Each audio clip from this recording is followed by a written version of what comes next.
Bonjour à tous. Nous avons souvent entendu des réflexions et des phrases du genre « la foi est l'opium du peuple » ou encore « laisse-les les religieux, ils ne savent pas de quoi ils parlent ». Certaines expressions qui nous font penser que la foi est une espèce de chimère abstraite ou un dogme autosuggéré par ses adeptes. Et si ce n'était pas le cas? Si la foi était réellement un savoir, qu'il était donné de comprendre, d'apprendre et même de démontrer. La Torah, lorsqu'elle parle de la foi, emploie toujours l'expression du savoir. Veyadata hayom, ve'ashevota el vavecha. Tu as su aujourd'hui, tu ramèneras ton cœur. Hata oret aladat ki Hashem hu Elokim. Il a été donné à ta compréhension de comprendre que Akadosh Baruch Hu est un. Ou bien chez Shlomo HaMelech.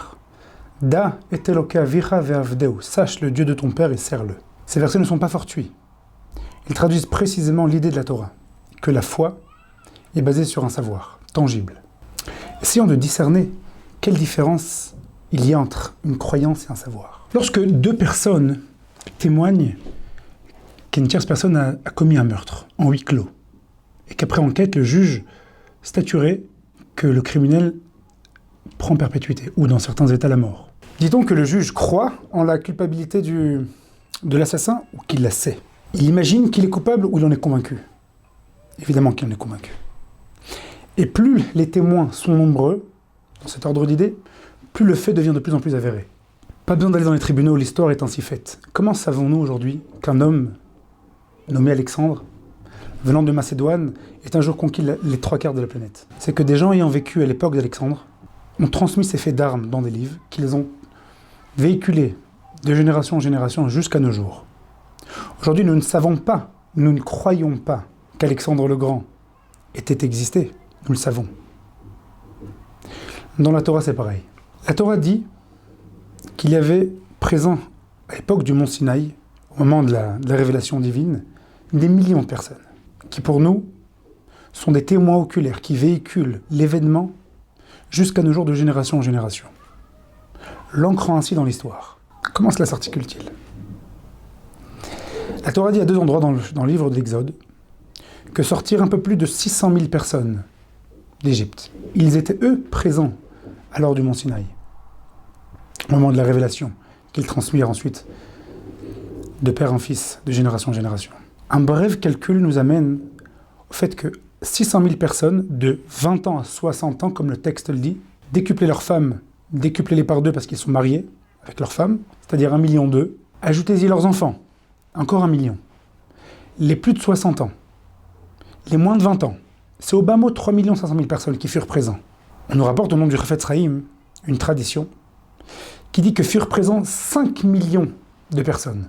Ces 5 millions de personnes qui forment le noyau de la foi juive, qui nous transmirent à nous jusqu'à nos jours un événement qu'ils vécurent de leurs yeux, de génération en génération, jusqu'à aujourd'hui. Ces hommes sont au-delà du soupçon, puisque c'est un témoignage qui leur a coûté plus d'une fois la vie. Plus d'une fois, l'inimité des nations, la férocité du jugement, et, si on peut dire, de manière la plus simple, ce qu'on voit de nos jours, la haine gratuite d'un peuple qui fut le peuple élu.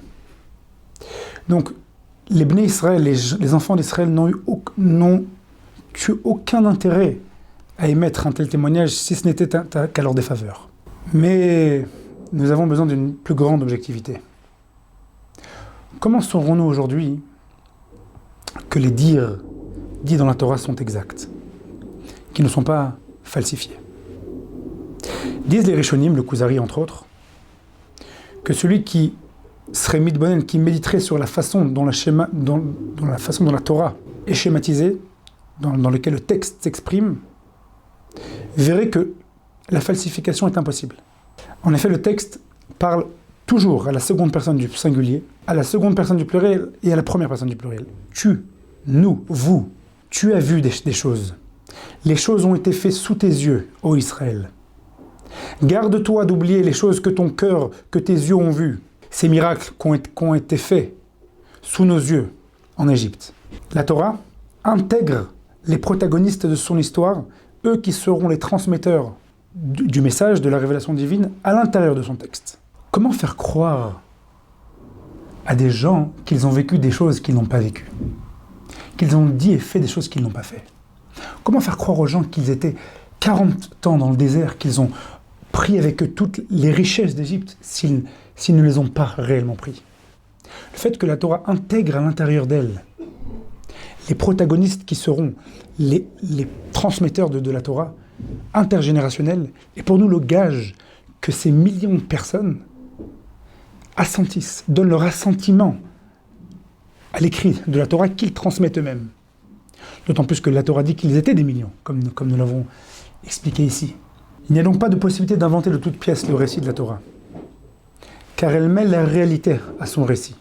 Même ceux qui ont critiqué notre foi n'ont jamais pu remettre en question notre source, car elle est un fait historique avéré. Ils n'ont pu que rajouter sur nous. Si bien est que la Torah déclare que la foi est basée sur un savoir qu'il est donné de démontrer et même d'apprendre.